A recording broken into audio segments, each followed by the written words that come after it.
Hey everyone, howdy and hello. Here I go again, doing that thing I do where I start the video and then I grab the cards. We're not gonna grab the cards first and then start the video. So the Witch's Tarot and the Kawaii Tarot are in the rotation now because I have shifted things and I don't want to keep moving them to get them. That's basically why I have the um the ones that I have out because I use them frequently enough and it was more convenient to just leave them out. Now these I haven't really been using, but anyway, I'm gonna talk about a few dreams before I get into this. Let me take this off. Ow! What my head look like? That ain't bad. So I watched Framing Britney Spears yesterday, and like it was one of the things that's interesting is how certain conversations have shifted since some of that stuff happened. And I remember when she shaved her head, and people were like, "Oh my gosh, she's lost it. She's crazy. Not crazy, but she's lost it." Well, some people were saying she lost it. And then I remember the picture with Paris Hilton, I think, and Lindsay Lohan after that, but I never really followed anything or paid attention. And in Framing Britney Spears, they showed a Family Feud question. And it was like, name something that Britney Spears has lost in the past year. And it was just so wild. It was wild partly because, like, of all the things that were going on that I didn't know of at the time, that would have led me to think of things differently. And it was also wild because I feel like the conversation surrounding mental health has changed a lot since then. And so now it wouldn't be something that we sort of like joke about in that way as much. And I think a lot of times when we talk about mental health and eliminating the stigma, ooh, the Empress with the tower. Hey, the Empress. Okay, Brittany. All right, I'm actually gonna leave it here because that's about the dream. Um, I think a lot of times we talk about it. We sort of talk about how much there is still yet to talk about, and how present the stigma still is. But I don't think that I don't think it's necessarily as easy in the moment to realize how far we've come. And that was one of those moments where I'm like, oh my gosh, this is like kind of disgusting. This is like beyond disgusting. It was like her hair, her baby, her mind. And no, the dude was like her sanity. I'm just like, oh my gosh. And then I had a dream. I guess it was related to the conservatorship, where there were two people. It's like she was trying to do something, and there were two people there who were like not very nice. And I basically went in, and I'm like, she's not going to be in this for very long. And you're doing this for not much longer. And you're doing this for whatever reason you're doing it, be it financial. I didn't know that they referred to it as a hybrid business model. And it's one of those things that like when you know that someone thinks something, but then they say it extremely plainly, and you're just like, what? Wow. I need an earring. For those of you who are curious, um, I put an earring in my left ear because if I don't for long enough, it'll try to close up.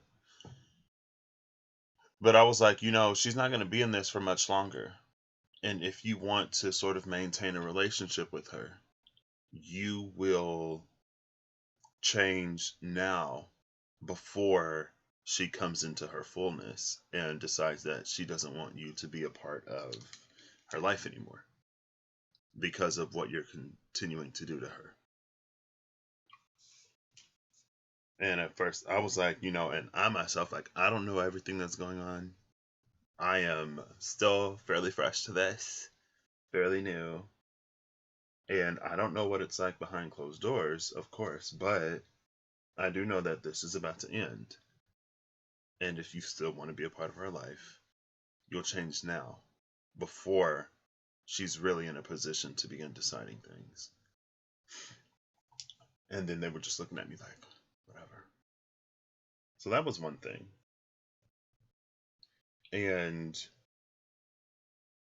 I guess the reason why I bring that up is because whenever I did the video, the Empress popped up with the Five of Swords and then the Ten of Swords. And then something was after that. I don't remember. Excuse me. I like just woke up and I had to talk about some of this stuff before I forgot the dreams. And I remember it's probably about a year ago, or a little over a year ago now. It was a little over a year ago now. The topic of the conservatorship came up, and then the Empress came up, and just like feminine energy in general and how we treat women. And I think there are some times when some things, like her case, it's a case that's larger than just her, because it also illuminates some flaws in the system, and it sets a precedent as well. There was one lawyer in the special, and she was talking about how, like, if a conservatee wants to end a conservatorship, the burden of proof lies on the conservatee that they no longer need it. And it's one of those things that once you agree to it, you can't just say, I don't want this anymore. And they asked her how many conservatees have, like, or if she's ever, does she know of any conservatees who have successfully ended their conservatorships? And she said no. And there are a few systems in place where people get paid money to take care of someone else, but it becomes more about the money than the taking care of those people. And if you're taking care of somebody, they're probably not able to take care of themselves for whatever reason, right? So it's like inherently taking advantage of people. Because I'm assuming, well, maybe besides Britney, but maybe in the beginning it was a little more, it made more sense for what she was going through at that point in her life, and how she was like, sort of like, but then it's how she was being portrayed anyway. It would call the whole system into question, basically. So that's one dream. Like, things are about to change. And if you don't want to be where you don't want to be, you'll change now before the scales completely shift, was one thing. And then another, this dream was just weird. A few nights ago, I had a dream about my third eye. And somebody was like, oh, you need to awaken your third eye, or we're going to help you awaken your third eye, or whatever. And I went the whole dream like, I'm kind of sort of satisfied with how I'm navigating life right now. But towards the end of the dream, I was like, okay, let's do it. And then, like, okay, well, after we do this, you're basically going to know everything. Like, everything you need to know, you're going to know. You're just going to know how to navigate stuff. And I was like, okay. I mean, kind of sort of sounds like where I'm at right now already, but all right. And they just, like, so I expected in the dream for, like, an eyeball to pop up on my third eye, but they just, like, took a chunk out of my forehead. I'm just like, hold up, wait, what? So, like, so y'all just took my third eye, but I was still able to, like, navigate. It just wasn't in the way that I guess I thought. And then before I got out of bed, I've been having this practice of just like staying in bed with my eyes closed, and then I just blank my mind, and whatever comes to my mind, comes to my mind. And it was this energy, or it was this image of like people handing in their licenses or badges. It was like pilot licenses. It was weird. It was just a random scene. People handing in their pilot licenses or their badges. And it was like a bucket. There was like people lined up, and it was somebody with a bucket, and they was just walking down, and everyone was throwing them in. They were collecting them. So those, I guess, being mentioned, I haven't used the Witch's Tarot in a minute, so I'm just getting into this. And there's the Hangman. Oh, with the Empress. Who that? Page of Cups. Yep.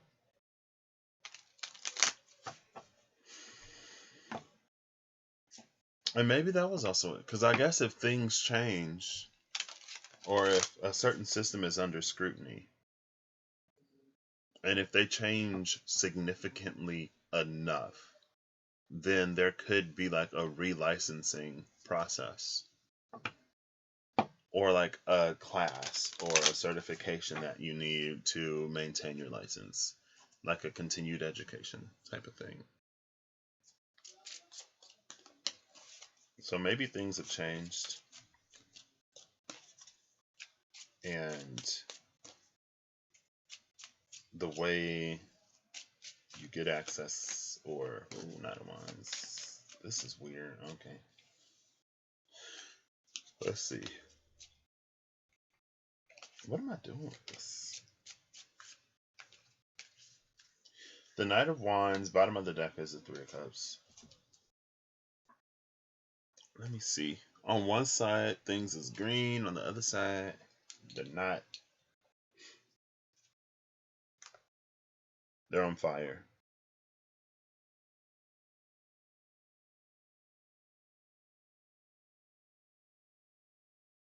Even the water is on fire. It speaks of like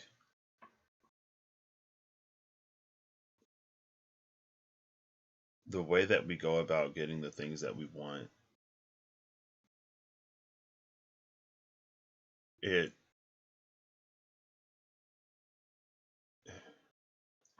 leaves us vacant is what came to my mind, but it's like it causes more destruction, right? Like, oh, this is so weird how I gotta hold the cards. I'll appreciate the weirdness of the setup before I experience a new one. Even the water's on fire.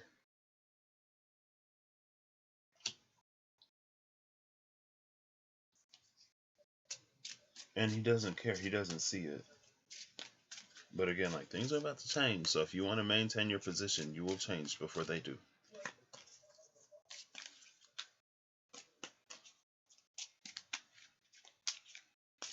The saga of finding the heart necklace continues. It's been a day now, maybe two.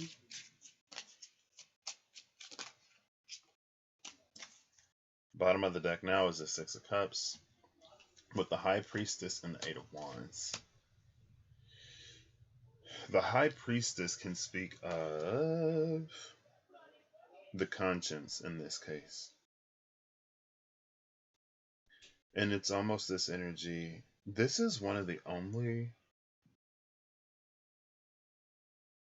I think this High Priestess card in this deck, let me think. Well, no, because in the SKT, it's also sort of at the bottom of the card.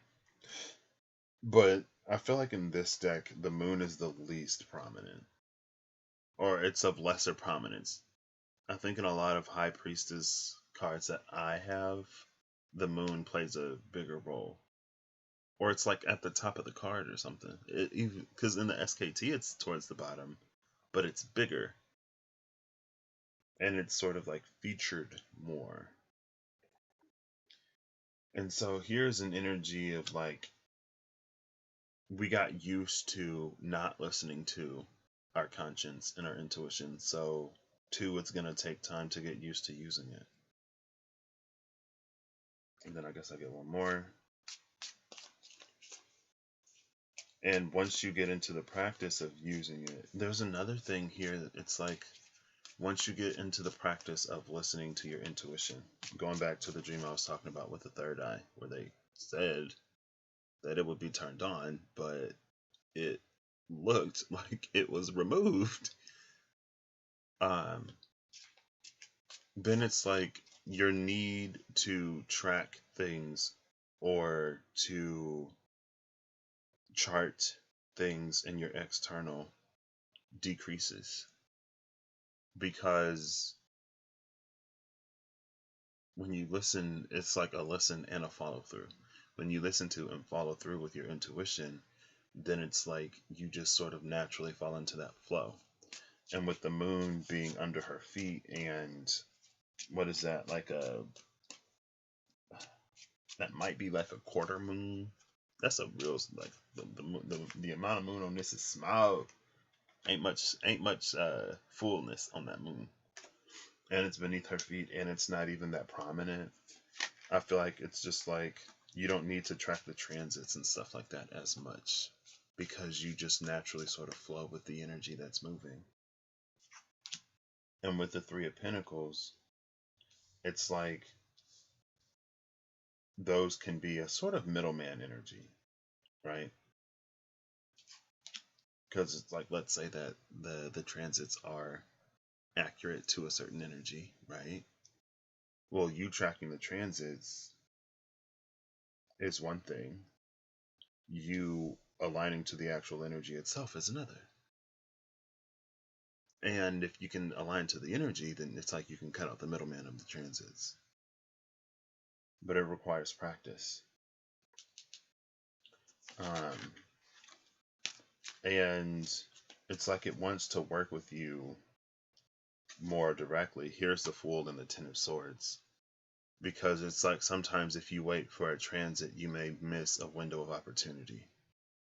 But when you're connected with the Fool, you'll like jump when the dog says, okay, it's time now. Rather than sort of like looking up at the stars. And in this one, it's daytime. So theoretically, like, this Fool isn't even able to see the moon. And this High Priestess, she doesn't need to, because it's also daytime in this one, and the moon is under her feet. And it's in some ways we formed a dependence on it, or on them. And so it doesn't have to be transit specifically. It could be anything, any sort of like spiritual or even religious tool that we kind of sort of rely on for guidance, more so than we sort of like tap into and establish that internal guidance system. Because with these two cards, again, and the Ten of Cups is under this. Oh, that's gorgeous. Under the Fool. Okay, I'm sorry. With these two cards, it's like Spirit is the owl in the tree, waiting for you to do something. And like, it's the sun is still setting in this card, so the moon still isn't fully out and prominent. And if it is out, it may be barely visible because the sky is still light enough that it doesn't provide the darkness that sets the stage for the moon to shine. And it's like, by the time the transit comes in, by the time the moon is out, the situation is already over. It's already over. Whereas if you listen to Lil Doggy is like, okay, it's time for us to go. And then you still looking at, the star waiting for the sign to begin.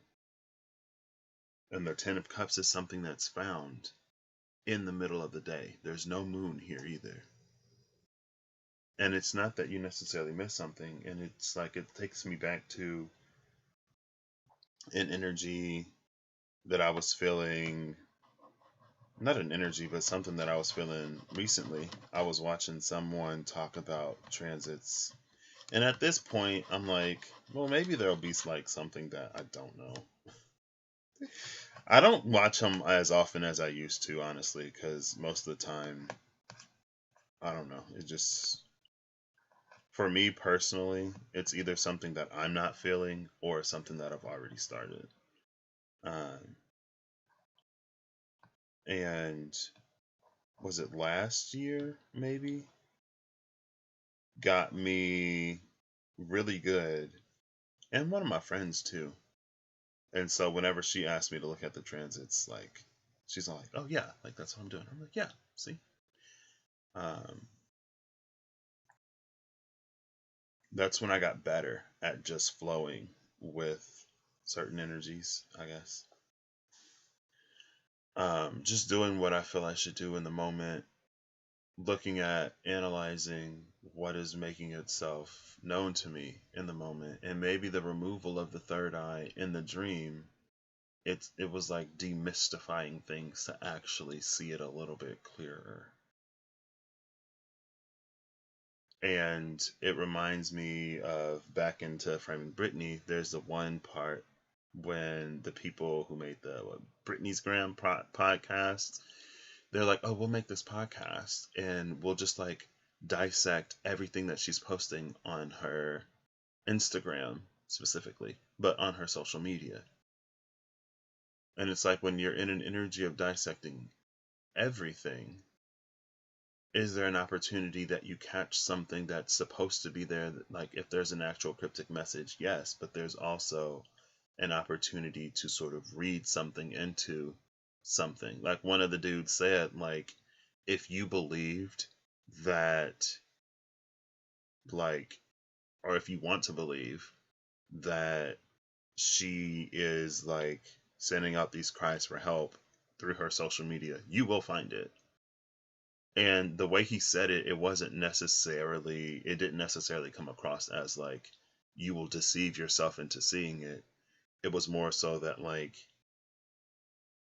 from what is there, it kind of does look like that. Now, is it actually there or not? Is it incidental or coincidental, like accidental? It could be, but it looks kind of, you know. But again, it's just like, it's because I feel like,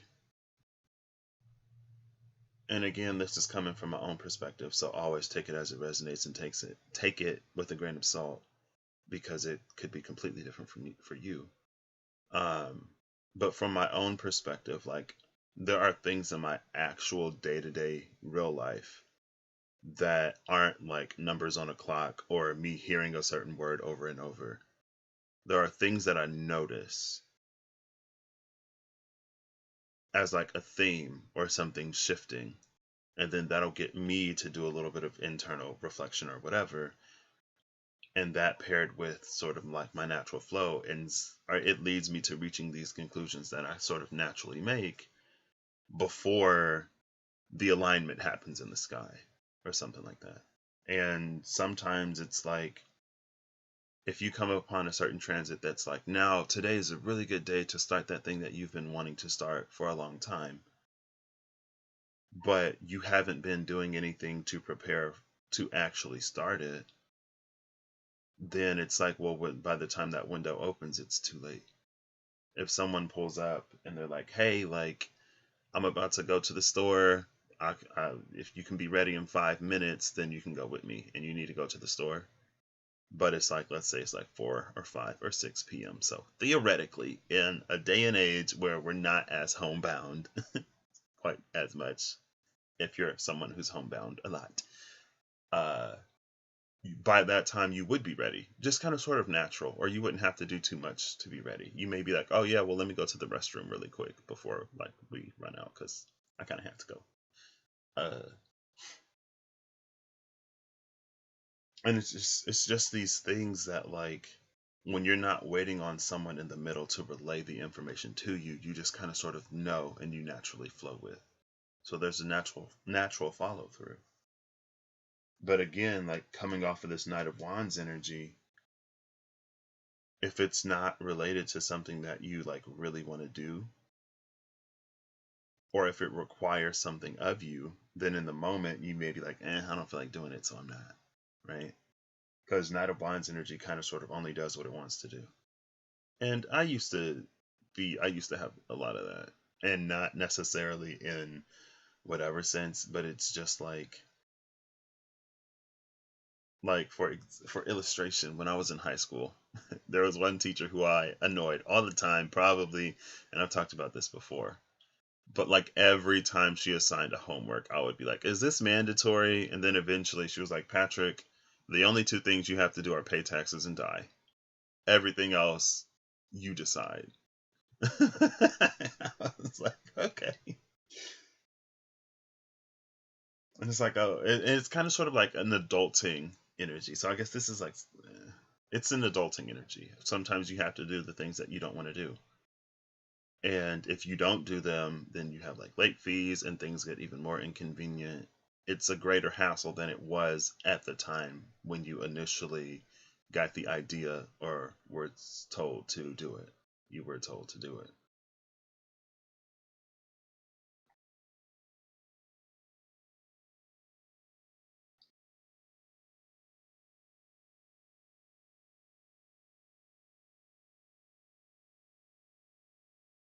And also in this, typically in the triple goddess, it's right here, right? You see this crescent, you see the full moon, and then you see that crescent. But in this High Priestess card, not only is there not a full moon, but the crescent that's typically on the right side is on the left, and the one that's typically on the left is on the right. In these pillars, if you can see the reliefs in the pillars, I think you kind of can. Yeah, you kind of can. It's like right here and right here. It's like flipped, and the moon at the bottom isn't even full. And I guess it's taking me back to what the tower and the Empress. Like things are in the space of changing. It also goes back to the Empress, the Five of Swords, and then the Ten of Swords. And both of those energies were connected to Hierophant energy. The Nine of Cups and the Ten of Swords.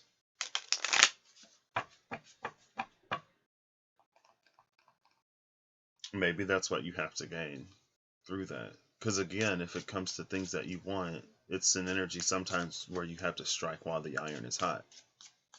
But let's say it's the middle of a Mercury retrograde, or your horoscope for that day says, like, don't sign any new contracts, don't do this or don't do that. But it looks really good. And you're like, oh, well, I'll wait until after the transit passes, or I'll wait until after the retrograde. And if it's not there after the retrograde, it's not meant to be. And it's like, while that can be true, it's also not necessarily true. And again, it's sort of one of those instances where your connection with spirit in whatever way you believe should be strong enough that it's like, even though like you're in this situation and circumstance, this is something that is the beginnings of something that you really want, or what is to be your path, regardless of what anything outside of you says. Seven of Wands.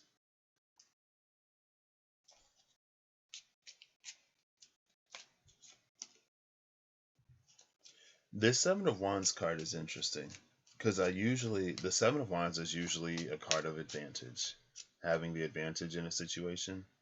And how I typically see this, so there's the Hierophant. The Hierophant isn't always bad. I just want to clarify that. But the energy that's coming out with lately, it's more the shadow of Hierophant energy. And maybe potentially, much like that conservatorship, in the beginning, it is established in more noble motives and for more noble reasons, to serve people, to serve a collective, to lead them and give them guidance. But once money, power, and influence come into the situation, that's when the need to control kicks into overdrive, and the Hierophant energy does what it does best in its shadow, which is create the foundations and structures for systems and organizations to maintain a hierarchy or a system of power to maintain control. That's what it does.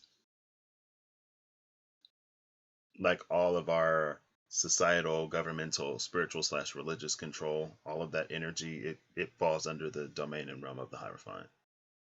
And whereas, we would like to have governments and spiritual religious systems and programs and organizations that serve and benefit the people that they're in position to, again, sometimes when money, power, or influence comes into the picture, it becomes a game of control and maintaining that.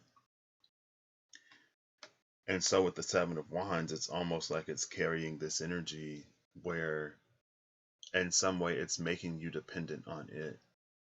And just like you can have a narcissistic individual in your life, you can have a narcissistic system in your life that is all about establishing it's establishing you as someone who's dependent on it. You need it for this, or you need it for that, or it knows better in this way, so it will take care of it, and you don't have to think about anything. It's there to serve you, it's there to help you. But again, with this energy, once you build and establish this, and this is a Justice of Pentacles, or it's an 11 of Pentacles, it's an awakening. 11 for me, it's both feet into a new arena, right?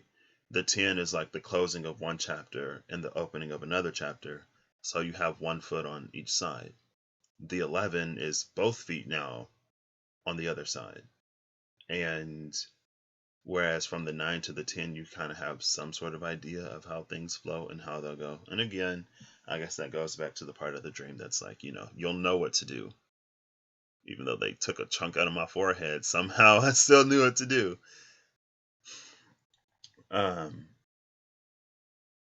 You'll know what to do.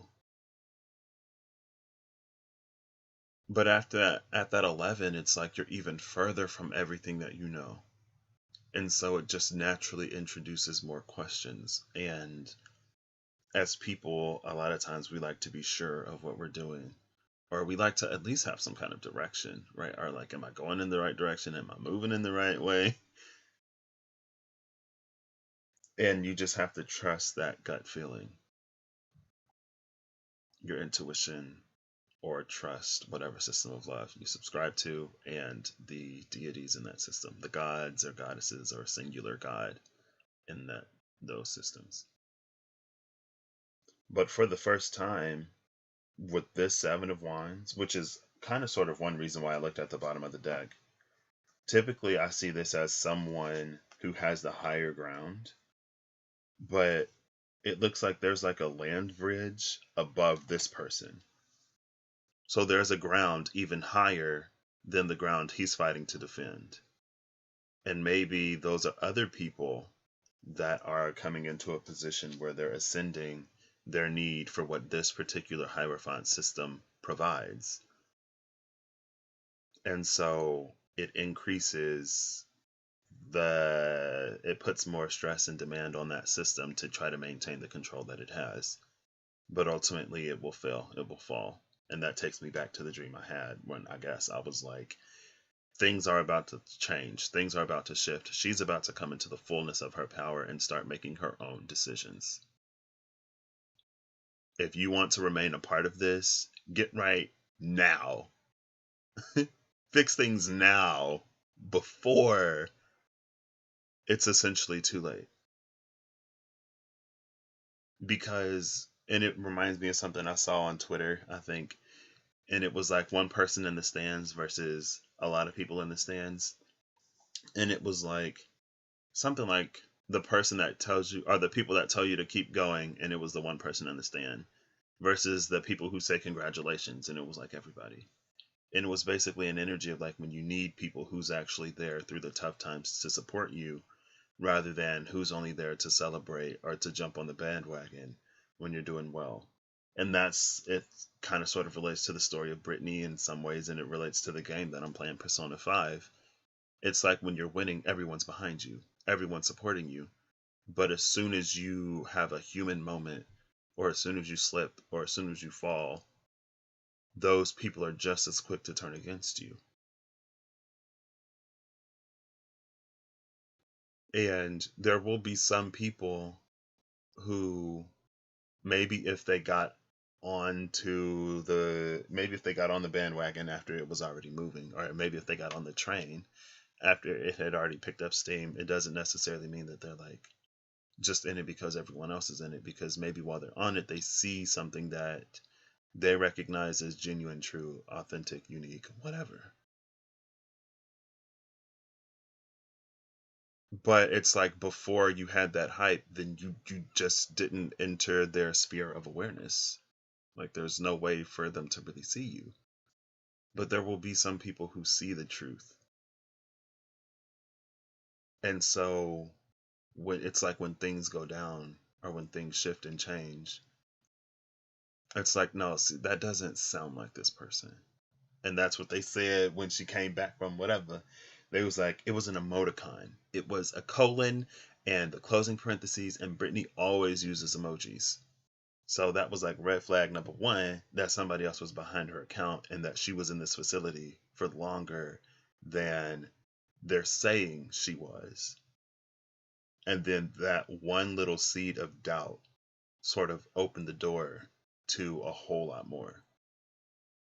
Because it's almost like one of those, well, if they're lying about this, or if they're trying to cover this up, then what else are they trying to cover up, right? Anyway, it's just that there's a higher ground than this. There's more to life than what high refined energy is currently offering you for the price that they're offering it. And it's kind of sort of, in some ways, global, societal sort of breakdown, especially here in America. In other places where healthcare is better and education is better and they don't prioritize taking lives and stealing from people over, the health and well-being of their citizens as much, things probably don't have to go through as much shift and change. But all of the ways in which we now plainly see, for those who wish to see, and again, you'll kind of sort of see whatever you want to see, I guess. Like the demand for things to change has increased to the point where, again, going back to what the crow, the golden egg, and the elephant that guards it, or whatever. I titled it yesterday, I think. Where that Five of Wands came out, and it's like it's overloading the system to the point where or not every, but a lot of the failures in the system are being made plain. And just like with that case, it's like if you have someone who is the conservator of someone's estate, and knowing how people are, and the justice system should take into account, or be able to take into account, how people are whenever there's money involved, why does the burden of proof fall onto the conservatee to terminate a conservatorship rather than it falling on the conservator to prove that the person is incapable? Especially because, like, what was so wild about it is that she has a conservator of her person and her estate, and they're like, the conservator of her person, they can determine her medical stuff. So through the structure of the system, they could effectively incapacitate her through medical need to the point where she isn't able to, or just like people in general, where they aren't able to make choices and decisions.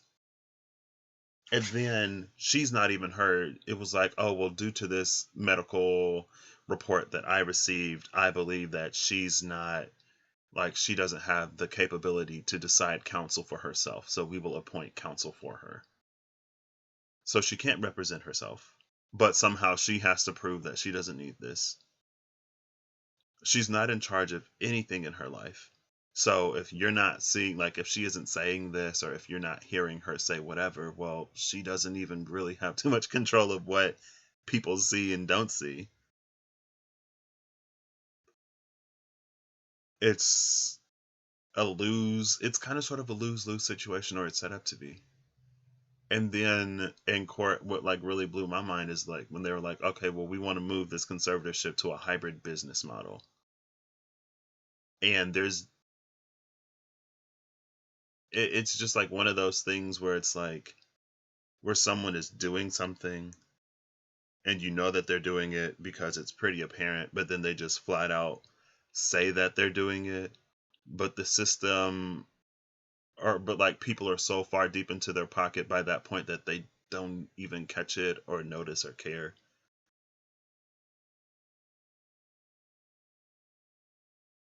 It's like, what do you mean business? And maybe it is a little bit of a, it introduces a little bit of a gray area because you have someone who is the conservator of her estate while she's still capable of like making money and her estate is still increasing and expanding. So it's like,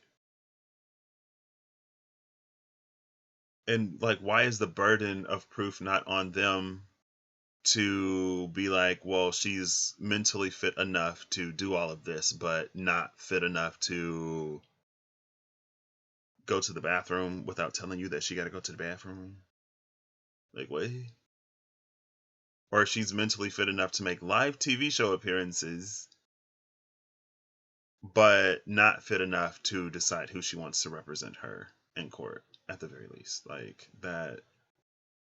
And it's one of those things. And again, it takes me back to the energy of that Five of Wands. It's like, it's one of those things where if you look at it hard enough, the gears should start to like interlock and then turn. And it's like, wait, something isn't lining up here. But the shadow of Hierophant energy, it's like it continues to move the image, so you can't fully focus on it. It's never in focus, and it's by design.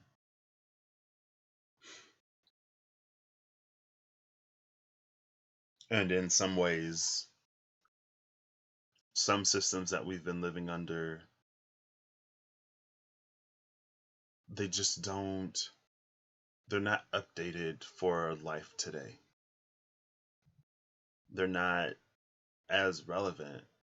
And then what's interesting, like getting into religion specifically, Christianity slash maybe Catholicism slash maybe even Judaism. But no, let's leave Judaism out of that. Like Christianity slash maybe Catholicism, because they use a pretty similar Bible. Um, it's like they'll use the Bible to enforce certain things, but not others.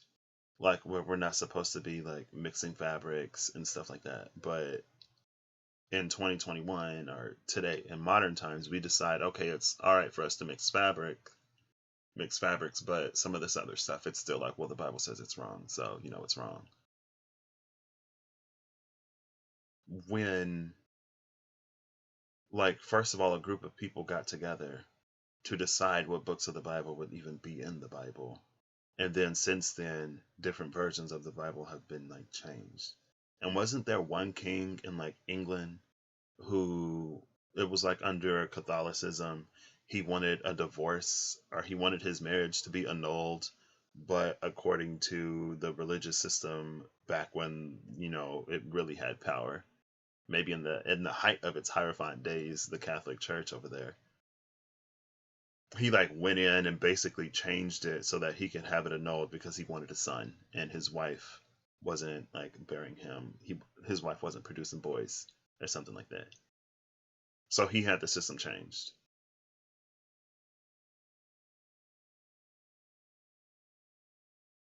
And like when things, I don't, because at the end of the day, it's like God is love.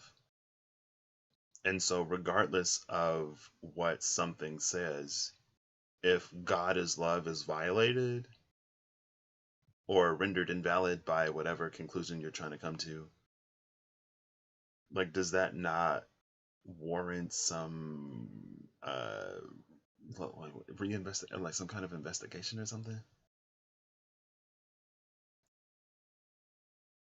It's like we shouldn't, not we shouldn't, but it's just maybe interesting in some ways that we can see cases of things not working out. We can see more and more and more evidence, but then kind of sort of still treat it as like an outlier or like, oh, well, that's one case.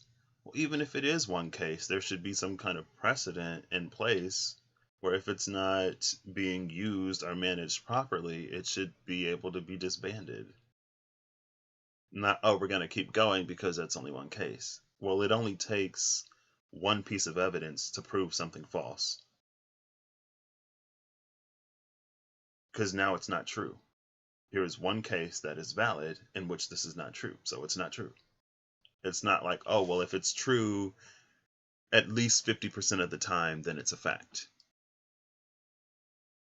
It's like if it's more true than not true, then it's, but, and again, a lot of things we accept as complete truths rather than a partial truth. That's why sometimes sometimes you gotta tell people, like, take it as it resonates. If only a bit of it resonates, take the bit. The whole thing isn't necessarily for you. But again, at some point in spiritual, religious, hierophant systems, you should be getting closer to the divine to know the voice of the divine for yourself. So that if a hierophant or anybody else violates it within yourself, you should be able to feel that discrepancy. And maybe, like, there's a system that aligns with what you believe 95% of the time. But like 5% of it just doesn't resonate for you. And that's fine. But I mean, it's like kind of sort of moving us to the point where we need to get there. Especially for as individual as everyone's manifesting the age of Aquarius to be. Or as individual as it is. Okay. I don't know what I'm going to title this. Dream, dream, dream, dream. That's the only part I know of that song. I kind of want to use the kawaiis, but I feel like I don't really have to clarify anything yet. So I'll pick these up, and then I'll do one more if anything comes out. Or it's been long enough, right? Oh, it's been 47 minutes. It don't even feel like that much time has passed. 8 of Swords and the 7 of Wands at the bottom of the deck. No, that's the 2 of Swords, sorry. The 2 of Swords. And then Karma and the 2 of Swords. Oof. Karma and the 2 of Swords is oof because it's an energy. And again, it takes me back to that. It's like in the metaphor, in the story where you follow whatever your Hierophant tells you to do. And then at the end of your life, you end up in the bad place.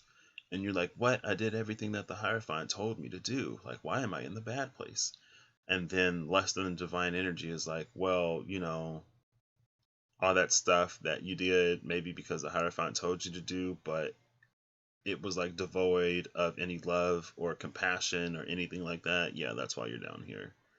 And you're like, well, what the Hierophant told me to do it. The Hierophant said it was okay. And less than divine energy is like, well, like, if the divine is this and you believe it, and if the divine is that, hey Zelda, how you doing today? If the divine is that and you believe it, then in what world would the same divine energy tell you that it's okay, acceptable, or even want you to do this other thing? Like, that doesn't even add up, and then you're just so far into the Hierophant system that you don't even see it. And again, it's a metaphor. But it's time for us to see and break certain things. So look, there's that Knight of Wands again. Well, the Hierophant was telling me that I could do everything that I wanted to do. The Hierophant told me that it was okay. Y'all remember, and then there's the Star. You know, we got to heal that. Like, I remember when I learned about indulgences, it was wild. It was like, if you pay the church enough money, your sins are forgiven. And so basically, if you're rich, you can just keep on sinning and then just pay the church enough money and you make it into heaven. Maybe it's true. I ain't out here to say that anything that anybody believe in ain't true. I'm just like, well, if the divine is love, where is the love in that? Or if it's peace or anything like that, where is it?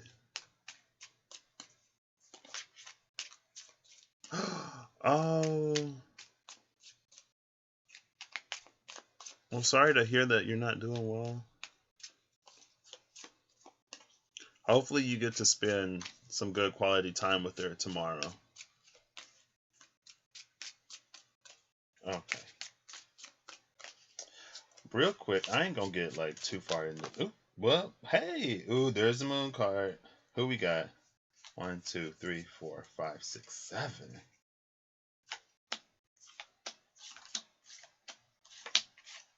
And then this is extra, I guess. Bottom of the deck is the Princess of Pentacles. The Princess of Pentacles is carrying an energy of us. It's almost this energy. I've talked about the Princess of Pentacles in this deck before, especially as there is this tree that produces this fruit that only the pure of heart. Go back to the water sprite from um, Capricorn 25 to 26 degrees where Pluto still is. There's a water sprite. And if you can see the water sprite, you get the abundance, more gifts than you can hold, happiness and contentment, living in the lap of luxury, and the eagle and the large white dove turning into each other, where we actually are moving forward into some kind of peace instead of maintaining and perpetuating a system where good and evil are constantly at odds because those good people are never doing anything to address all of the evils in the world. Rather, the Hierophant system just sort of like it deems them all as outliers. I'm like, oh, that's not true. It's only those people. It's those people, and that's their lives. Maybe it's their karma. Sorry, I don't know why I said it like that. Anyway, the Princess of Pentacles, who's still young and a bit naive, doesn't know the full nature of the tree from which she picks. All she knows is that them fruits is good. They's the best fruits in all the kingdom. And then there's the Seven of Swords individual who knows the tree, who can't pick from the tree because he's a Seven of Swords individual. I don't know what he's done. Imagine. And she picks them for him because she doesn't yet know. Well, one day the king of the queen sees this happening. I think it was the queen. And the queen told the princess about the tree and that anyone who, like, even though everyone may want the fruits of this tree, only those who can pick from it should eat of it. Because it's just like naturally that's how the tree works, and so we should obey and follow the nature, the set of rules of the nature that this tree has set up, right? And so then the next day the King of Pentacles is outside, and Seven of Swords dude comes up and he's like, oh, like, I'm tired, I'm old, I'm frail and feeble, and my back hurts, I can't reach to get that fruit from the tree, can you get it for me? And the King of Pentacles is like, no, sorry, that's not how this tree works. And like, aren't you also the dude that I saw when I was a young Prince of Pentacles? And my mother or father had to tell me how this tree worked. Like, are you still in the business of doing this? And I guess the queen didn't talk to the king, so the king didn't know that his daughter's been giving fruits of the tree to this dude, and he's like, yeah, nah, dude. But I hope you're well. It's been a long time since I've seen you. I thought you quit, but apparently you're still out here trying to steal candy from babies. And then, he's like, oh, yeah, whatever. In his mind, he's like, I'll just wait until the princess is out here, and I'll get her to get it for me. And then the princess is out there, and he approaches and she knows how the tree works. She's a little bit wiser and mature now, a little bit. And so there's a part of her that still wants to believe in the innocence of this Seven of Swords individual because it's not necessarily for her to be jaded and rude and nasty and mean, right? In her mind. And so he's like giving his like, oh, I've traveled so far to be here and I'm tired. Can you please for me fetch a pentacle? A pentacle, sure, a pentacle from the tree because it's the Princess of Pentacles. Can you fetch a pentacle from the tree? And she's like, oh, I would love to, but my basket is full and I must be home. But you are free to grab fruit from the tree. And he's like, oh, but I can't because blah blah blah. And she's like, well, just here, I'll fetch a ladder for you. so you can pick for yourself, but I really must be home. In fact, there's a ladder conveniently already placed by the tree, because I just had a feeling that you'd come back by. And long story short, cracks start to appear in his story. She starts to see that he is what she had hoped that he wasn't. And he can't get fruit from the tree because he's not that great. And that's how the tree works. And then she's like, okay, so mother was right. But it isn't for her to feel bad about ever giving him fruit, or it isn't for her to be extremely critical. It's just we work with the fundamental nature of things so that we don't have to be engaged in all that judgment process. Like, whatever. I don't know. It was a story. It was a metaphor. Take from it what resonates for you. Getting into this, main energy is the Four of Swords, blocked by the Two of Pentacles. This feels like an energy of us wanting peace, wanting stability, wanting to come out of a Three of Swords situation, while also at the same time not wanting to get into a Five of Swords situation. And so it leaves us in this very interesting sort of predicament that is this Two of Pentacles. Right? Where I finally feel like I'm at peace. I finally feel like I'm able to heal a little bit. I finally feel like I'm able to sleep or able to rest. Like, I don't want to move right now. But in order to get what it is that you want, you have to move. So that's where that comes in. And again, with this Princess of Pentacles, it's this sort of energy of like, that was that one story, but the Princess of Pentacles in general today, it's holding an energy of going after a new set of experiences, stepping into a new world, but not really knowing how anything works or operates. And so it requires a lot of fool energy to just get out there, live life, explore. And just like when you were a kid, sometimes you have to just experience it to know.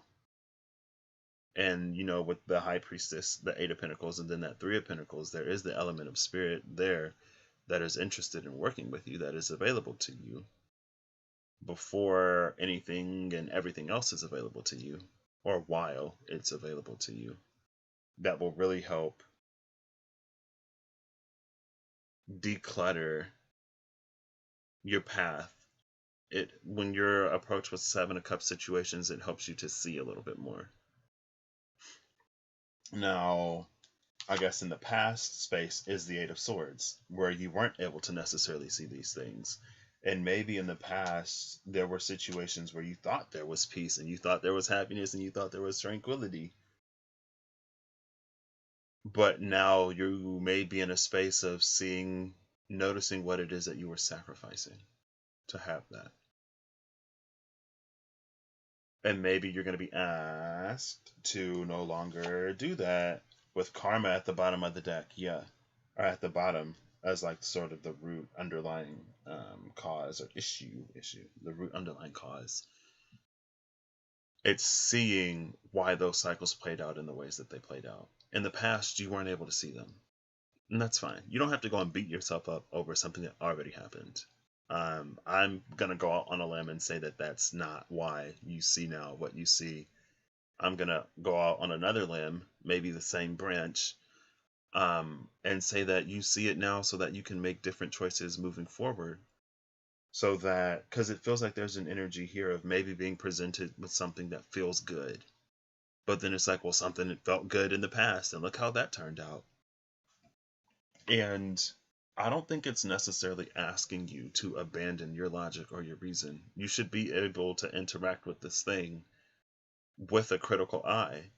And it should be able to prove to you that your worries and your fears and your concerns, while valid because of everything you've experienced, aren't needed in this case because it's different.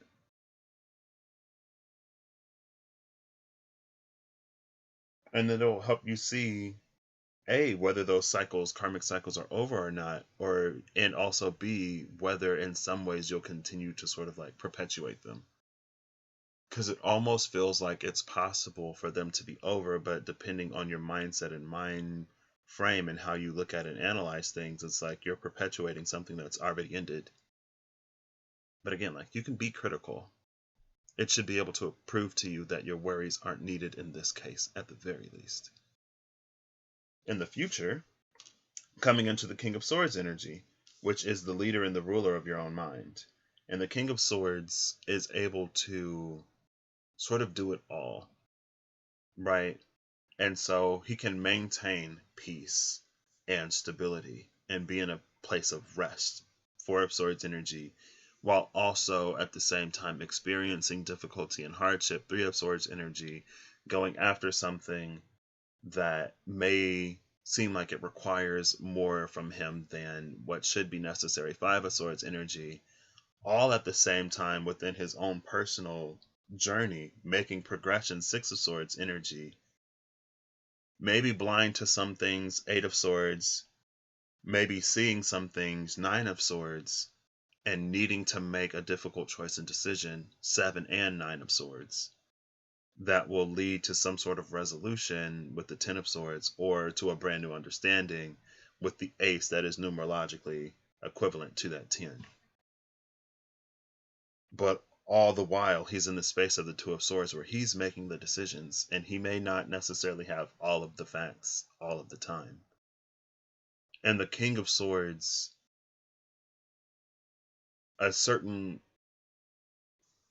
level of King of Swords, probably higher level of King of Swords energy. I think usually we look at the King of Swords as like head over heart or logic over emotion, but a seasoned King of Swords knows the value of intuition and knows when emotions should be factored in and knows when the heart isn't just something that's trying to misguide you. It knows when those things are actually important, and that King of Swords leaves room for those things to always have a voice. And maybe that's why he's all of those different things at the same time. But it's like once you become that, once you practice that, like it's a king by this point, so it doesn't require as much effort and it's not as exhaustive as it may be when you're still a page, when you're still learning. You just sort of naturally learn and it gets easier. He's able to use that discernment more. He's honed the discernment and everything else. Now, one of these is the moon. And it's not this one. Hey, this one is the Three of Wands. So, like the overarch, so this is like the underlying reason why this is happening. It's to end certain cycles and it's to come into new cycles, or it's to at the very least get you to see, because in the past you didn't, what's all contained within this cycle and how there are certain maybe key choices and decisions that you make, or key traits and features that you don't see, that sort of lead you to this. But with the Three of Wands, it's all about evolution, progression, and moving forward. And with the Three of Wands, it's something that you've already begun. It's something that you've already started. It's just the next step. Like the Two of Wands, it's when it's brand new, like brand new, and you have absolutely no clue. And while you may feel like there's a lot that you don't know, or you may not know how to walk a path where you're not constantly asking someone or something outside of yourself what you should do in a specific instance. Not to like be judgmental or anything, like actually not to be judgmental or anything, because we've all been there, but at a certain point in time, again, you should begin to, if you're on a spiritual journey, at the very least, begin to learn the voice of spirit, trust the voice of spirit, and listen, and to be able to discern that voice from other voices. But it's like you're more capable than you may believe or know. It just may require some practice. And you know what they say, practice make. And perfect for me, like sometimes I have to like look at myself and be like, am I the type of person who expects or strives for perfection? And in some ways, my answer is yes. I don't necessarily expect it because life, but it is something that I strive for. But also, my definition of perfection isn't necessarily the dictionary definition of perfection. My definition of perfection is just being the better me, doing what I can. It's trying, it's taking things into consideration, it's basically being on path. And we're always on path. And am I going to try to better myself? Yes. Do I think that that's unreasonable personally? No, because I want to grow as an individual. I don't want to be like, I don't want to be a not great person all the time. And if I can be better, then I'm going to be better. Better for the people that I care about, better for myself, better for the world.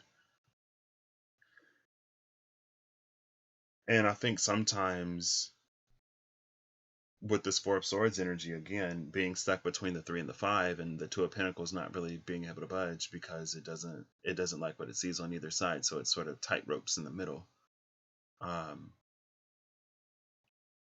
It's like we'll say things like, nobody's perfect and blah blah blah, but it's almost like when we say those things, we're using it as a reason and as an excuse to not even try to better ourselves, or using it to validate us being stuck and stagnant where we are, rather than, in my mind, it's like if it's something that you say to give yourself grace and to give yourself lenience, to show yourself leniency, so that you're not beating yourself up over things that you don't need to, then yes.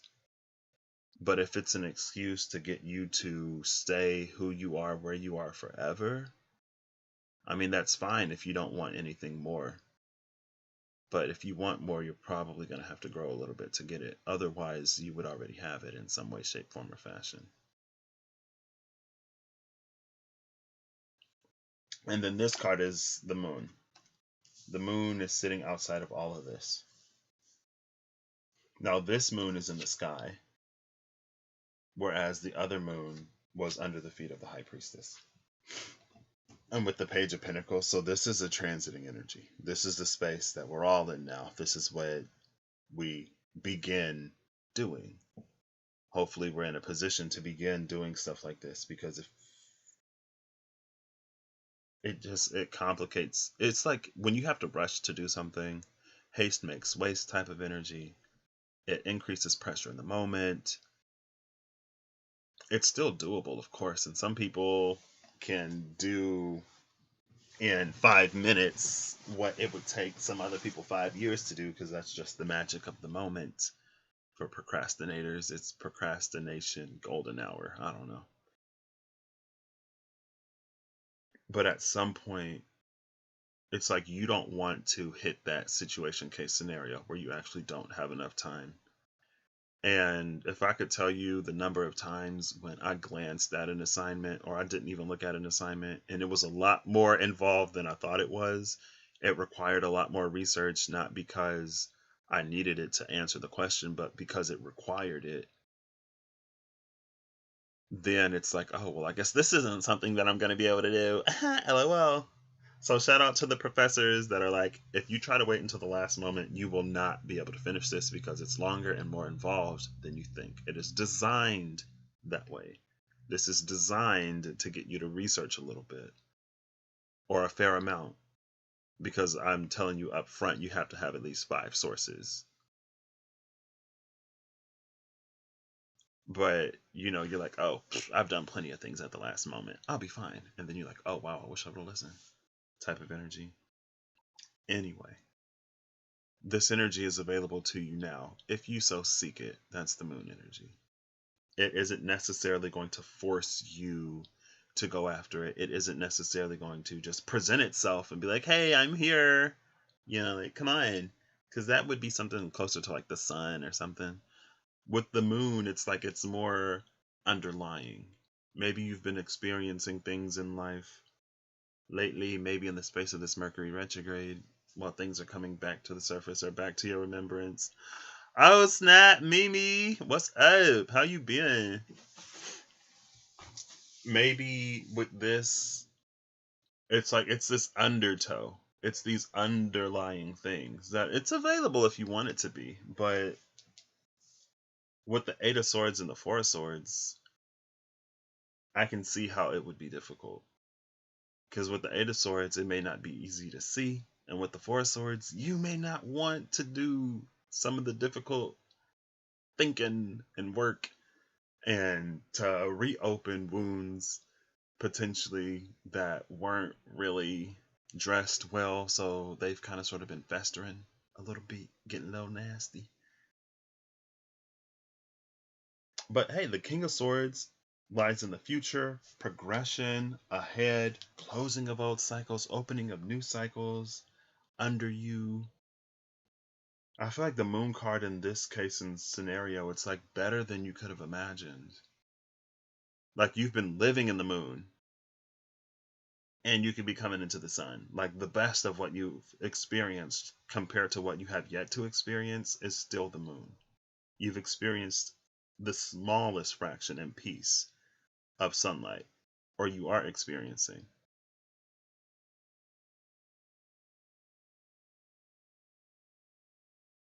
Hey, girl, I've been good. I November was kind of crazy. I had cataract surgery and I gave myself like a month and a half to complete 2 classes and get my degree, but everything worked out. So now I get to start looking for a job, start making some engineering money. I'm excited about that. Um, but glad to hear that you're coming out of low places quicker and quicker. And yeah, a lot of things are up and down right now. But I'm good. I've been kept. I'm blessed, feeling blessed for sure. Um, but yeah, with this moon, it's like it's all, and with that torch, it's like it doesn't even hold a candle. It's like you're trying to hold a candle to sunlight.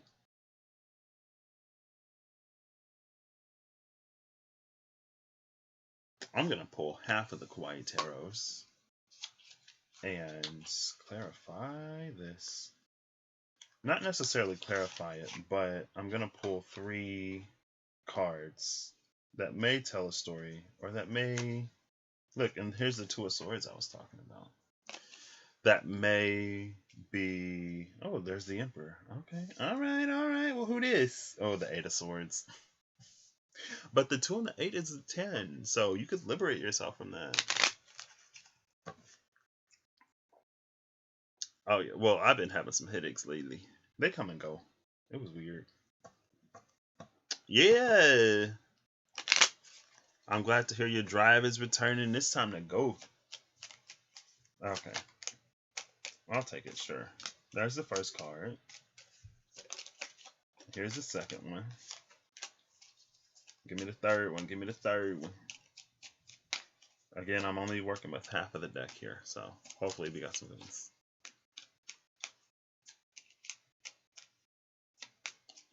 Yeah. I heard that before.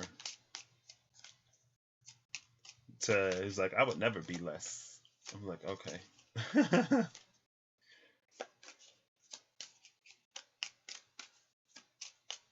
Blissed and highly favored. I'll choose this one because I'm feeling it. I actually feel this one. Oh, this one make this one. I feel this. This feel like a butterfly. Oh, it's the Empress. Okay, that's why. I was like, this one feel like a butterfly in my stomach or something. This one makes something flutter in me, and it's the Empress. And we saw the Emperor at the kite. Okay. Bottom of the deck is the Six of Cups. The Six of Cups in this deck has half of a laurel wreath or just a plant. Something is growing here. So either way, I feel like this is a Six of Cups energy that has the potential to keep moving. This isn't something that we go back to where we sacrifice all of our growth and our progress to have it. It's something that's like, well, when it comes back, if it's meant to be there, it will continue to grow. And again, It's not that you're not allowed to be critical.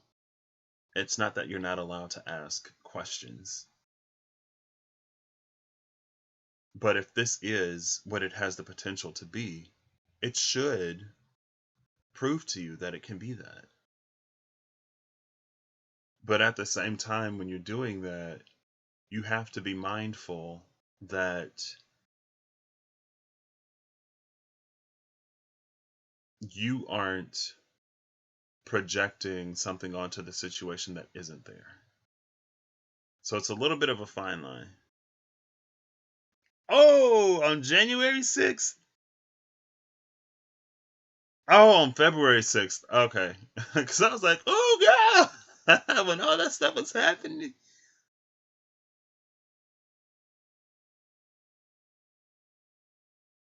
Interesting facts about the past week. 4, 5, 6 for months. Okay. I think 13, that's been your number. I wonder when my nodes will be exact. Okay. What happened on the 6th? Was that 2 days ago? That was yesterday. Yesterday, I was like, I thought it was today, yesterday. Hold it. I want to see. Let me look at these nodes because I know I'm going to hit an exact opposition at some point. I think mine are at like 17 degrees, though. Potentially. Oh, no, it's approaching. Let's see. Let's go to the aspects list, transit list, looking at oppositions. I'm just curious. Oh, they're half a degree away.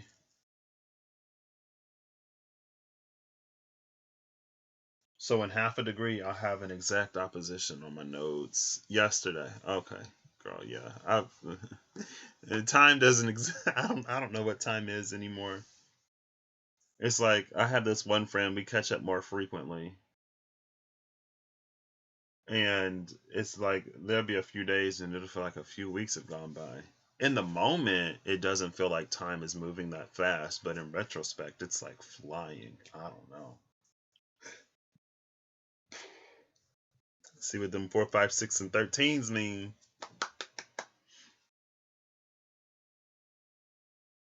Oh my gosh, this is the Empress. This is the Empress. Okay. The Empress, she's ready to cut up some emperor. Not cut up. She's ready to be critical and analytical of her emperor before she just continue to sacrifice or hand over power. Because the power rests and lies within her. She gives him what he needs to do what he does. But if he's no longer worthy of it, because of whatever he's trying to do to control or maintain, instead of being fluid and ruling as a good emperor should, she'll take it back. And he can't, like, he can try, but he cannot beat her. Because what he is keeping from her is hers. And she's just better at using it.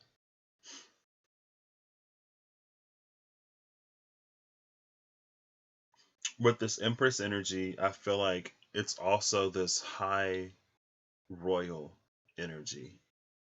But it still carries the compassion and the kindness. But it's like Empress energy to me is like Mama Bear, where it can be fiercely protective of its children, of its offspring. It can be extremely loving, and it can also be in this energy sometimes of I mind my business, you mind your business, and we Gucci, we good, we're fine. But don't cross that line. Or cross it if you want to. But with that butterfly type energy, also, by the way, I found the Queen of Swords yesterday as soon as I ended the live. Not as soon as I ended the live, but not too long after I ended it, I found the Queen of Swords. So, shout out to the Queen of Swords for not disappearing on me in that deck like 3 or 4 of the other cards did.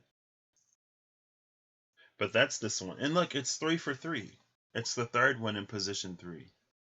And so, even something about her being there is just like naturally, it's hers. It's her spot.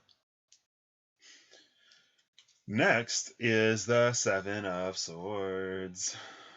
Gosh. Well, since it didn't come out in this deck, everything that I said about the Princess of Pentacles, apply it to the Empress and the Seven of Swords. This is an energy that it's kind of sort of not necessarily a leech, because I don't want to say a leech.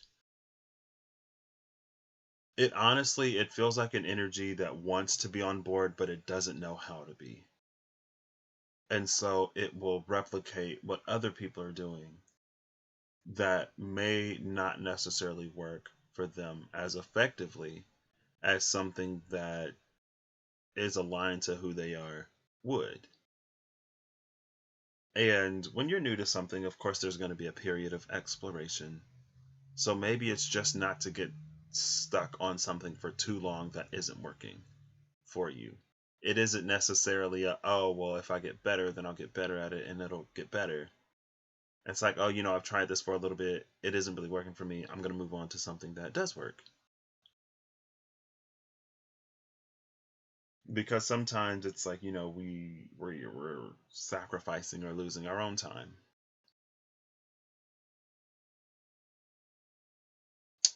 Oh, snap. Girl, that fire in my chart, I kind of like it low key. I don't even, what did the first one was the ramble and the rant. The second one was good. I was like, oh, snap. You did. And I was like, I don't know if I want to be fiery. Because when I was a kid, my fire got me in trouble. It did. I didn't have any patience. And I was quick with the hands. I was a little too quick with the hands. I was a lot too quick with the hands. So I got in trouble a lot as a kid. That's why my fire got put away. Because, according to my path, I can't afford a trip to juvie or jail or a prison. So until I was able to mature into handling that fire, it was put on hold. But that's what the Seven of Swords is. It's not necessarily malicious. It's just with the Five of Swords in between the Two of Swords, it's like it's kind of sort of just looking for a little bit of direction, I feel. But not really finding it in the places that it's looking. Or maybe not yet. Or there's a resistance in there somewhere. And the first card, so the Magician, number 1 in position 1, this is making things happen. This, to me, it's sitting more in the space of the Emperor energy. Because it's using and utilizing what it gets from this naturally.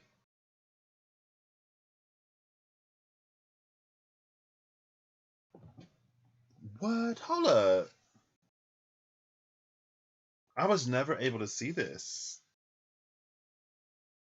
There are little studs on this wand, which makes it feel natural. Like this could blossom into, oh, look, and then there's the little baby stars. It's like a star plant, and it's giving off little stars, and those are like the little buds or the little stems on it. I wasn't able to see those before because my eyes were what they were.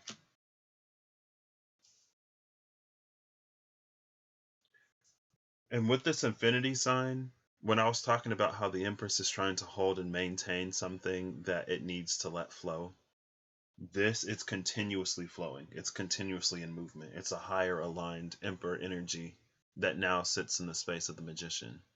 And maybe it sits in the space of the Magician because it's what is required right now.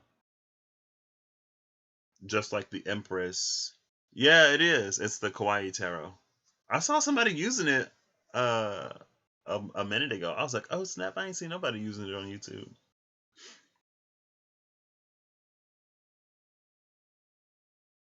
It's like the Empress can be many things, but still be the Empress. When the Emperor or masculine energy is multiple things, it's like it becomes more of that thing in particular. Right? It's like how you'll have like certain gods that are responsible for certain things. But then you'll have goddesses that kind of sort of rule over multiple things, or they have like multiple sides, right? Like it reminds me of Hathor, who became well, okay, that it well, go here with me. It reminds me of Hathor, who became Sekhmet because that's what was required of her at that time. She got a little lost in it. I guess when she got lost in it, she became Sekhmet, and then the wine brought her back to herself, and she became Hathor again, according to the Tarot Apocalypse.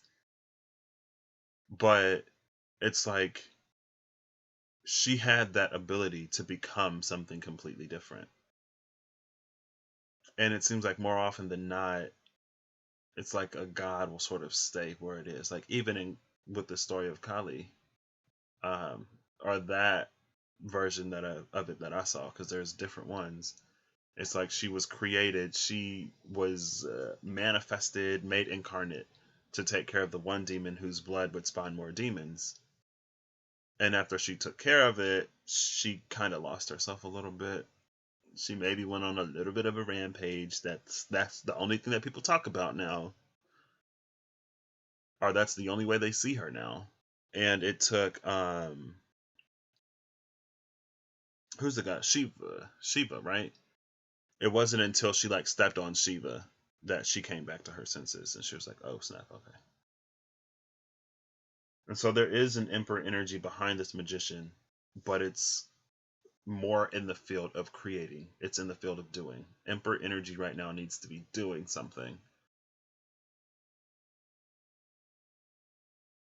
And while you're in the pursuit of doing that, there are these other things that kind of sort of just naturally spring up or line up. And so it's a little bit more the energy that you lead with and your intention rather than the specific thing that it is that you're trying to manifest. Because things of similar energy will sort of like gravitate towards you. And it's like once they get so close, if you're in an energy of realization and actualization, then they'll be actualized. And with that vibrational check, it's like it lowers the amount of things that manifest that you don't necessarily intend to. But again, that is sort of dependent upon, like, your ability to do that is depending upon your ability to see things. And your ability to see things is sometimes impacted by your willingness to see difficult things. Because if you're not willing to look at the shadows within yourself, then you're going to be blind to shadows around you, and then you're manifesting all this stuff that you don't even want to be manifesting, and you're like, well, what's happening? And it's like, well, you are happening. And so now this gives a different context to the Seven of Swords. Again, we're recontextualizing the Seven of Swords again. Because on one side it's pointing to the magician, on the other side it's pointing to the Empress, in the middle is this Five of Swords struggle between those two energies. And so now this is about finding that balance within those two, within yourself, and moving from that space. And maybe that's why you're not going to find too much of any one thing that really works for you.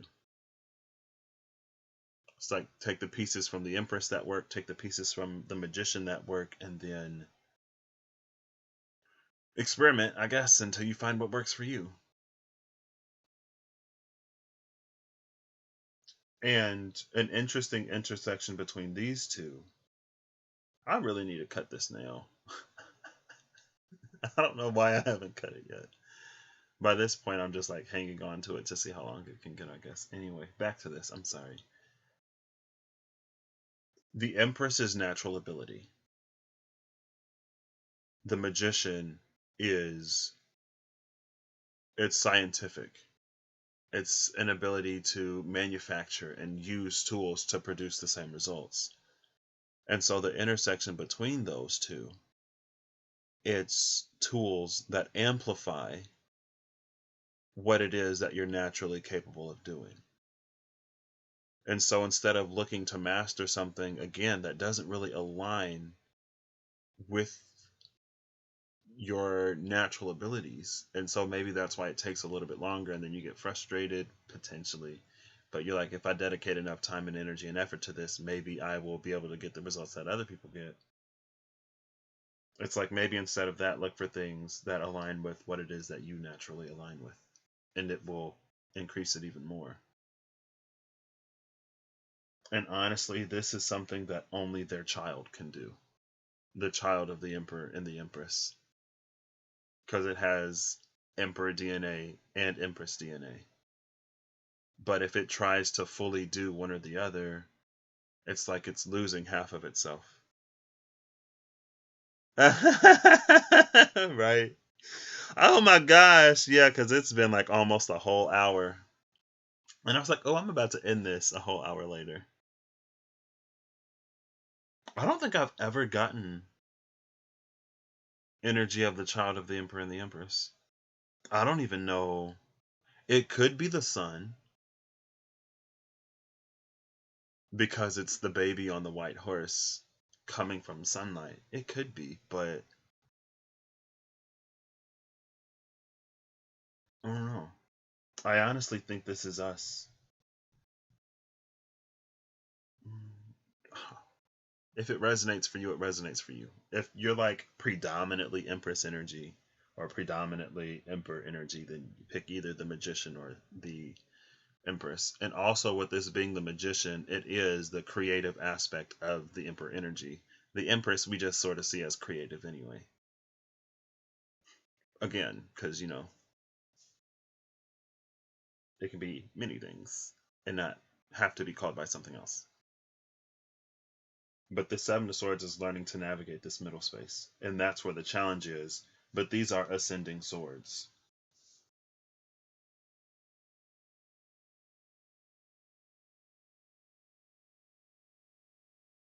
And again, we have these ascending cups. Now, the cups are kind of sort of descending if we look at it from left to right, just as I look at this. But with descending cups, it's like it's making something that is this. It's making something that's more fluid and less easily understandable. It's harder to grasp. It's like concentrating it down to the point where you can actually interact with it.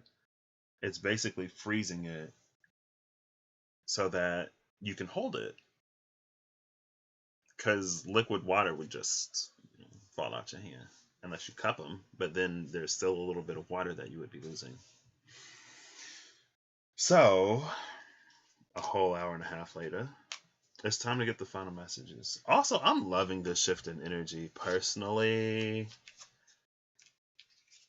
I am loving it. Because this is the stuff it's been available. And look, here's the Five of Swords. With that dragonfly, it's this like ancient, I guess, remembering that you can do. It's not one or the other, it's both. And that's interesting because in that's what he references David Little Elk. I'm glad somebody else is appreciating these too. When he talks about Joaquin, or was that Joaquin, I think, he said there are people who like are both, like they have both parts essentially. They're both male and female. Did I just drop something? I don't think so. Ooh, you taking ibuprofen or some aspirins? I know when I have a headache, my mom is like, why don't you take some medicine? I'm like, nah. Then sometimes I'm like, ooh, why don't I take some medicine? I hope they turn down a little bit. Ooh, the strength card. Okay, so strength is our final message. This time with the Two of Wands at the bottom of the deck.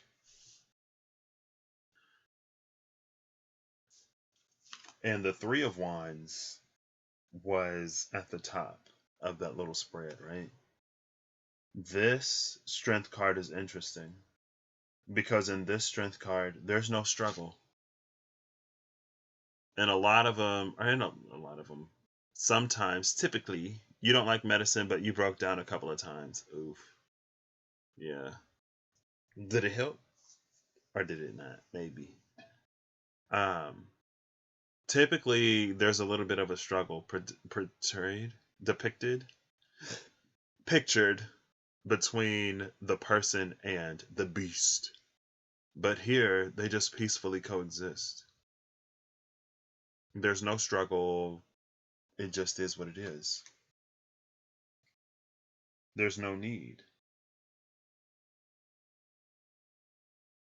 And so it's like it allows them to take this new journey and to move a lot faster than if they had to fight.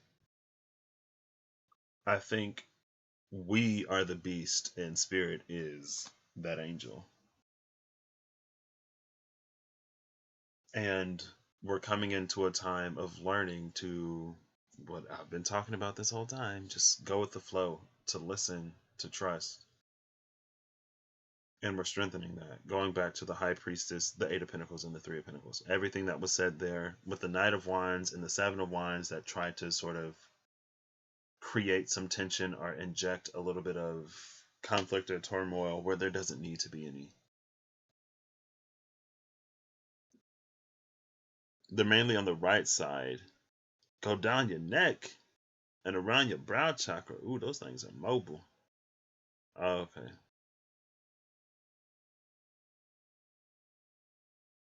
Oh wow. Like throat neck. So is that like some crown, throat, third eye type stuff? Where's this box?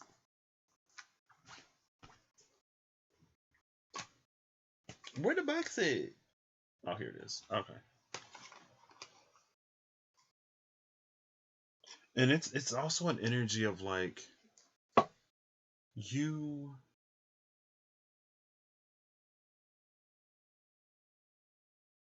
It's like, remember when I was talking about yesterday, if you saw it, with the wolf. I don't think I talked about the wolf too much. But it's this energy of like us misunderstanding the social dynamics of wolves. And because of that misunderstanding, for us, it means one thing to be like the alpha or like to be the lone wolf. And so there's almost this energy of like, we think that there's strength in the struggle, but the real strength is in just like letting things flow. It's like tiger versus lion for me, a little bit. A little bit. But then you get ligers, right? If we combine an emperor and empress energy, you get a little liger. Oh, snap, I've never noticed that. There's a little infinity sign above her head. Yes, he did. Maybe y'all saw it. There's an infinity sign above her head. I've never noticed that. I've never noticed that. That's about letting it flow. When you flow with spirit, you ain't got to. It's connected to the solar. Oh, wow.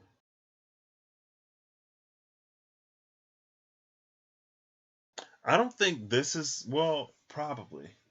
And this, that Empress was more of a like personal, more 3D, maybe even 5D Empress. This energy is a lot higher than that. So this is just like, it's divine feminine energy in the feminine aspect of divine energy.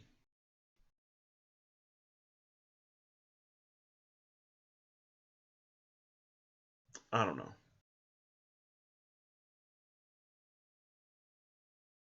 Yeah, I think it is in that one, as I've seen it. I still don't have one, but yeah, Dave, he know what he talking about. I'm just like, oh well, if it's in that part of the body, maybe it's around that part of the body. But this infinity symbol is light,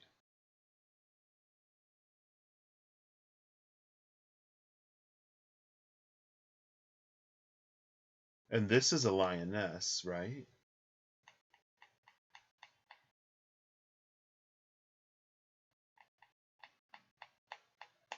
It's like it goes. It reminds me of yesterday, the Princess of Cups, the High Priestess, and whatever card came after that. It was that energy of like the divine is guiding and instructing some princesses of cups to become queens of cups, to really step into that pre high priestess energy. And again, it takes me back to the high priestess, the eight of pentacles, and the three of pentacles. Because it's like learning from the high priestess directly. It's like an apprenticeship under, oh my gosh, the high priestess, the eight of pentacles, which is literally the card of apprenticeship. It's an apprenticeship under the high priestess. And that's why you don't necessarily need the transits or other tools like that, because she teaches you to commune with the energies directly, like she does. So you don't have to seek her. Like, you learn to become her. Is she like? I guess she's like passing on the torch in some way, girl. I don't know. All right, I like that energy.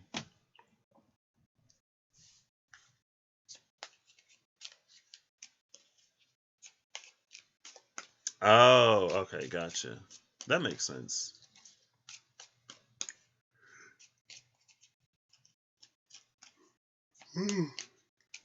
Excuse me. Ooh. Well, there's that Six of Cups and the Two of Cups. That's a whole bunch of cards, though. With the Seven of Wands at the bottom? Oh, wait. The Two of Cups and the. Okay, alright. Oh, it's literally right here. So the Two of Cups, the Six of Swords, and the Six of Cups. With the Three of Wands over here, and the Wands are hearts. Something's coming back. You've been learning a lot. Yeah, I remember. Because I remember he was also talking about the chakras. And that was back when I was looking at the chakras. And it was like, if you unlock, like, you only need to unlock like 60 out of 100 and whatever chakras, and then you can do this. And when you unlock more, you can do that. And I was like, oh, I want to learn about this. And I never went back to it. But yeah, I remember him. Yeah. Okay. Oh, snap. Master Mimi over there. Speaking of apprenticeship, right? The Six of Swords and the Six of Cups hold both of the laurel wreaths, both halves of the laurel wreaths, and with the Two of Cups, they're coming together. So this is completing. It's like bringing these two together. It reminds me also of, I can't remember their names. I know they're similar. It's not is it Alcmene and Amphitryon? I don't think it's Alcmene and Amphitryon. In Greek mythology, there was a god in disguise, dressed as a poor person, as a beggar, and it was going from house to house, asking for things. And it was only the least fortunate, it was an older couple, and they were less fortunate, lesser fortunate, maybe less fortunate than the less fortunate, but they were the only ones that took him in and fed him. And they said, you know, we don't have much, but what we do have, we're more than willing to give. Um, and as they were feeding him, the pot never emptied. And then the god revealed his true identity. They were like, oh my gosh, or oh my god, like literally, right? And they were older, right? So when they passed, the god, remembering them and their kindness, honored them by turning them into trees whose roots were connected. So even after life, they were always together. And it's giving me that energy here, especially since they're pointed inward towards each other.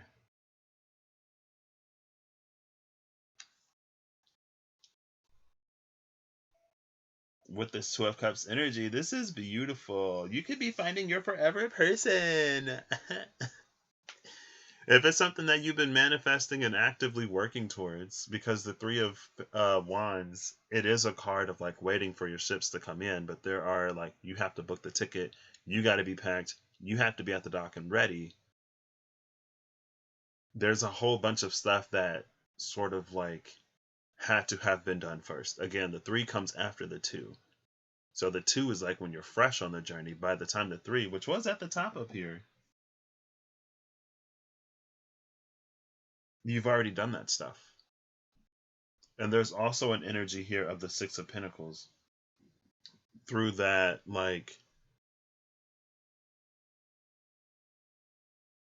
because you can give and give and give and not be depleted for it.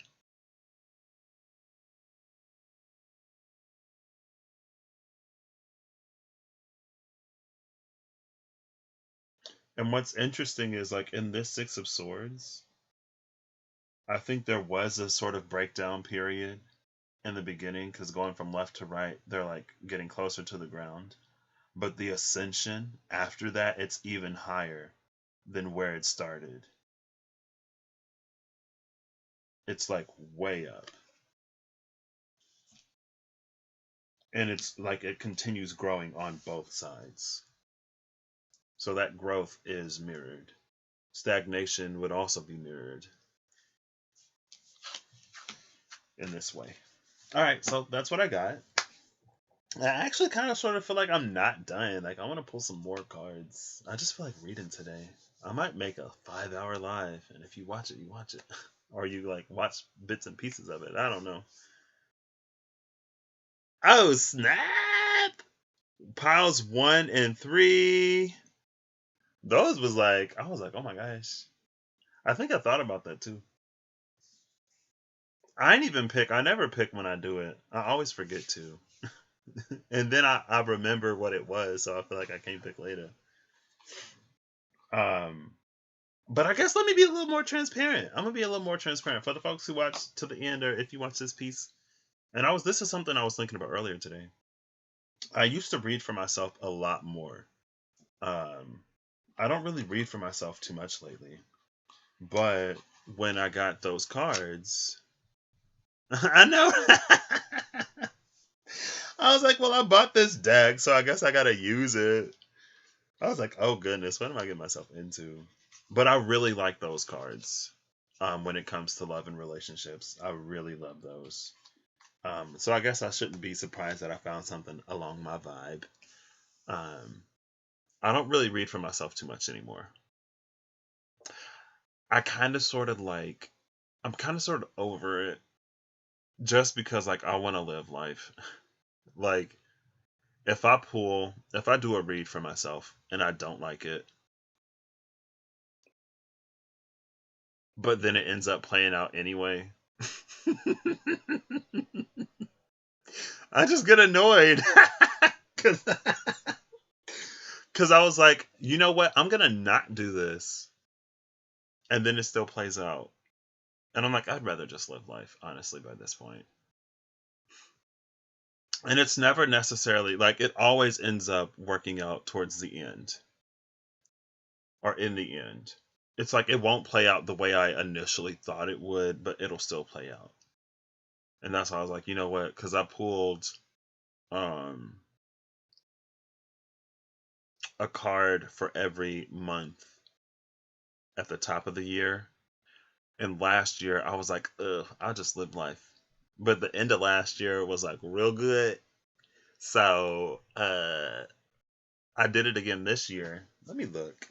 I haven't been looking at it too much. I know what my card is for this month. I knew what it was for last month.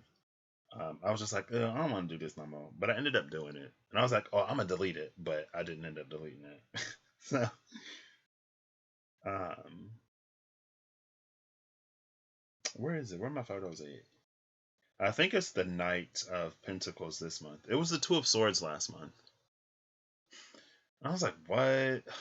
Ugh. But that kind of sort of, you know, makes sense.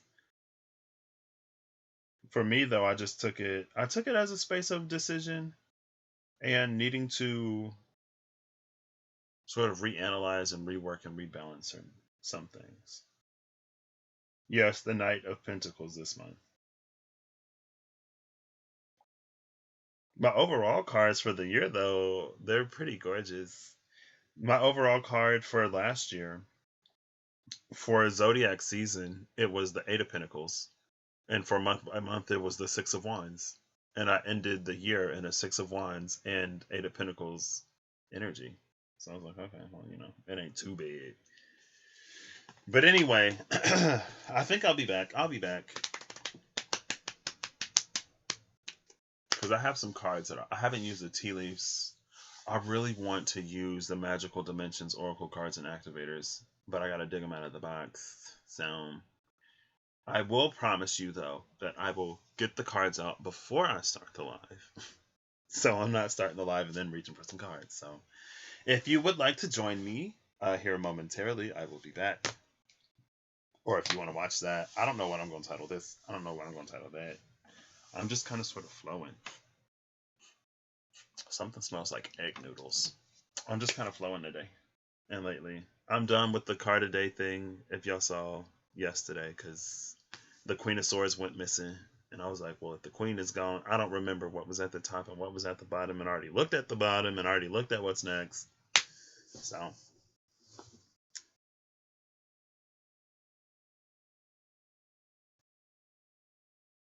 yeah. Oh, did you see her thumbnails? I was like, okay, Queen. All right, girl, I see you in these thumbnails this month. Yeah. Yeah. We all can learn to trust ourselves and strengthen that connection more. So I'll be right back, y'all. I hope you have a good whatever whenever you see this. And I hope you're acting in alignment to make that which you wish to experience your reality. Emphasis on act and alignment on both of those, because they're both important. They say faith without works is dead, so you gotta do a little bit of something. Okay. Bye. It was good to see you, Mimi and Zelda. It was fun. Hopefully, Zelda, if you catch this later, things improve. And if things, hopefully things improve for everybody, because even if they're good, they could be better, right? And even if they're better, they could be even better.